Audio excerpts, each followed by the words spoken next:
Hello friends, Heidi here from Rain Country Homestead. God is good all the time. And today I want to show you how I make beef jerky on my wood stove. So I already have my meat all ready to go. It's been marinating since yesterday at about this time. All right, I had to start over because I was really getting too disjointed and I don't want to confuse you. So as you can see, I already have some of the meat laid out on the stainless steel rack. I want to start over explaining what is in my marinade. Again, I cannot give you measurements, and so I suggest you go look some recipes up online. allrecipes.com I believe it's called, and I'll try to link to that below as one good place to go. But you can just type in beef jerky marinade recipes and into your browser, and you should be able to pull up all different kinds and just kind of pick and choose what works for you. For this particular one, I kept it pretty simple. I use this is the one thing I always use is Bragg's liquid aminos. It is a soy, but it is organic, non-GMO, and so it's pretty much the only soy product. I'm positive it's the only soy product I use at all, and even then I don't use a lot of it. I only typically will use it for making the marinade for my jerky. And then I also in this one used my homemade peach apple vinegar. You can use a white wine, or even add a little more flair by using maybe a spiced rum or something, which I think I might try next time. I do try to avoid the alcohol because of the price and just because it's alcohol, but in this kind of form, the alcohol is obviously not going to have any effect on you. It's just going to add flavor, and it helps to break the meat down to better absorb all the spices that are in there. So again, this is very simple. You can add whatever spices and herbs you want to your jerky. This has granulated garlic, granulated onion, plus the liquid aminos, and I've got a lot of really thick pieces here. I think I'm going to cut in half. It's some rainwater, so it's not too salty, but you want enough liquid that this can really soak and marinate for 24 hours in your refrigerator or some other cool place. And let's see, I didn't add salt because I've got the liquid aminos in there, and I did add a little bit of hot sauce. And then I'll be sprinkling the black pepper on the top. My husband loves the black pepper on it. And then you'll get to see, if you didn't see my other video, the homemade dehydrator, wood, stovetop wood, wood stovetop dehydrator that my husband built out of bed rails. And then these stainless steel racks I bought at our local grocery store over in the camping food preservation section. So I'm just going to fill that up nice and tight. Obviously getting it spread out, the meat spread out as flat as possible. It's for better drying. Okay, I'm going to set that one aside. Going to finish laying these out. This won't even fill up this whole rack, so I could probably take some of those out and spread them out more for faster drying time. So I don't know why I felt the need to pack them in there so tight when I knew this wasn't going to fill all this up. One thing that's just really great about making the beef jerky, especially on the wood stove, is your house will smell so good. It just, oh, it's wonderful. But yeah, look at those recipes because there's a lot you can do. I like to experiment and just try something a little bit different each time. This is the first time I tried using the vinegar in it. You can use a citrus juice, lemon or orange. It's just going to depend on your taste. Now here's a little pointer that I don't know if I'd ever try it for the jerky, but I was really surprised when I learned this several years ago. And I use this when I make carne asada. And that is, you take a little bit of kiwi, and I'm telling you, you only need a little bit of kiwi. So you take the kiwi, you mash it up, and you put it into your marinade, and it will, if you've got some really tough meat, I'm telling you, it'll tenderize it, and it does an excellent job. In fact, one time This is why I say a little bit. Like for maybe a bowl this size of meat that you saw at the beginning, maybe a tablespoon, because it works. The first time I tried it, I put a little bit too much, and it actually, it was for the carne asada, and then we still wanted to barbecue it a little bit. Well, it kind of turned it to mush. So you got to be careful, even with the kiwi, how much you use. But if you have a really tough cut of meat, it is an excellent way. The enzymes in it break down the meat and tenderize it better than anything I've ever tried. So now that is ready for my next step. And you can put your black pepper, and I've done this too, where I'll have like a finer mesh black pepper, and I'll put it in the marinade so that I can really get the black pepper taste into the meat. I just was trying to keep it simple this time, partly because I was just in a hurry. Oops, looks like I dropped the towel. And then this is the coarse ground. This is what I like to sprinkle on the top when I'm doing the pepper jerky, the black pepper. Sometimes I use cayenne pepper. It's just all a matter of what you're in the mood for. And if I'm giving it away, the jerky's away as gifts, I'll make it according to what I think the person likes. Like I try it, like my oldest son's girlfriend doesn't like hot, spicy stuff. And so if I'm making something for her, I try to keep that out of there. And where Brian, he loves hot and spicy. He's like his mama. And so if I make it specifically for him, then I make it good and hot. All right, so I'm going to take you into the living room and show you the setup I have in there.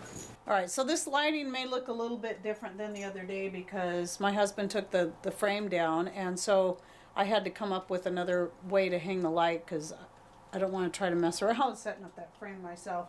I took it down to get it out of the way because, again, our living room is really tiny.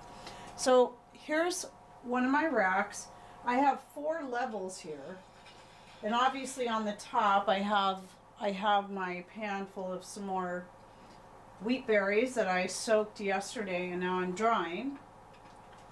And so I just slide the pans in here, and I hope I have enough of a close-up that you can see. Yeah, it gets a little dirty and dusty. I did wipe it down, but then the meat drips down, the juices drip down. But I don't worry about that. When I'm all done, I'll clean all that off, and then I'll scrub it down and then put some more oil on top of it, some lard or some organic palm shortening. Anyway, so he bought these. What he does is he picks up, sometimes they're just given to him, old bed rails, and then he cleans them up and puts I think this is a stove black maybe on them. And so he welds it all together first and then puts the stove black. My husband has made all kinds of stuff with bed rails, including frame a lumber rack for his truck. He didn't make the lumber rack. He made the frame around the bed of the Toyota. And so anyway, so that's what's going on here. Maybe someday he can do a video making something like this so you can see how it's done. Obviously you have to know you have to have a welder and know a little bit about welding to do this, but yeah, they're just little pieces of the angle iron all welded together. And then we bought these racks, like I said, they're stainless steel, at our local grocery store. And these were $10 a piece, which is a little bit expensive, but well worth it. I've used these so much for making beef jerky. I've dried fruits and other things on here, and it's just a really great setup. And then what I do with this rack when I'm not using it for making jerky or whatever on the wood stove, it sits down next to the wood stove, and I put one of those cast iron grates on top, and then it becomes another cooking area where I can set plates and bowls and whatever. So it's a real handy thing. So anyway, there that is. And what I'll be doing, I'm sorry, my dog came back in and now he's wanting to go back out. So he's going to have to whine, so just bear with it. Anyway, what I'll be doing is periodically coming in and checking and rotating these. Now there is another space down here for one more rack if I had it, and that's the one you definitely want to keep rotating. So if I had 4 racks, what I do is I just keep rotating them so that they dry evenly, and then even turn them, because the chunks towards the back, the pieces back here, they're going to dry much quicker than the ones out front. So anyway, this is how we do that, and when these are done, I'll show you what I do with the dried with the jerky, and how I package it up for long-term shelf life. All right, friends. So I'm back, and I'm just starting to take the jerky off of the screens, and really this only took a few hours. Some of these pieces I might put back on there. But anyway, what I want to do first is get them in the, so I gotta feel them. I can kind of tell which ones still need more drying time. Some of these are still pretty thick. So just to be sure, I will be putting them back on there. These ones are good. Now, I can't remember if I said it in the last clip, but yeah, this particular roast was one of those that's just really, was really hard to cut because of just all the stuff I had to cut around. You know, if you get a roast that doesn't have any bone or anything like that in it, you can get just nice, straight, even cuts. And I've done that too. But those, of course, are the really nice ones for roasting and, you know, eating straight. But you do, like I said, you want to make sure they're cooled off before you start putting them in your jars. Okay, so I'll finish this, and then I'll come back when I'm ready to put them in the jars. Okay, now that my jerky is all done and dried, I'm going to be putting it in a mason jar. Typically I like to use the pint-sized jars and not the quart jars, but I only have 1 pint-sized jar left right now that's empty. I don't know that I have any more. They just, seems like every year I need to buy even more jars. But I think it's because I find more things to can or dehydrate and vacuum pack into the jars.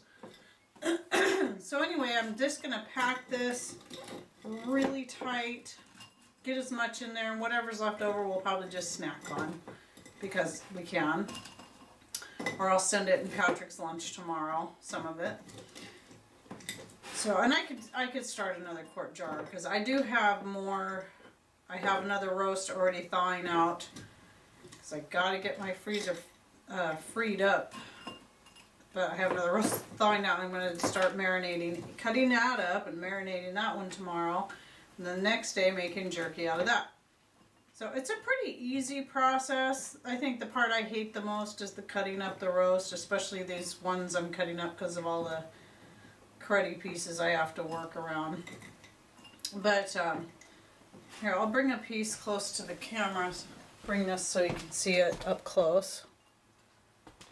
You see that? I don't know if the lighting's quite good enough there. I'm standing by the glass door, so I'm hoping to get good light. Here's a nice thin piece. So yeah, and you can hear it's nice and dry. So, and it's pretty tasty. I wouldn't say it was one of my favorites. I left this one a lot more simple, and I tend to like just lots and lots of spice. But then other times I do like it more simple. But it's still super good. So get that in there nice and tight. And then you want to make sure that the top of your jar is cleaned off. You don't have anything on there. Same thing with your lid. This is a recycled lid for those of you who have never done vacuum packing before. Save your lids that you've canned, already done pressure canning or hot water bath canning in. You clean them up, and then you recycle them as lids for vacuum packing. Now, the ones that have already been used for canning actually usually work a little bit better. Alright, so now I'm going to take the brake bleeder, and you might have seen this in my other videos, and I got this idea from Brad over at Big Family Homestead. And this has been my absolute favorite way of vacuum packing. My food saver, I've had several different food savers, and they work, but they never, I still will get like every other jar that will be a failure, and I'll have to keep redoing it and redoing it and redoing it, and finally till it seals, and then it still ends up losing its seal sometimes over time.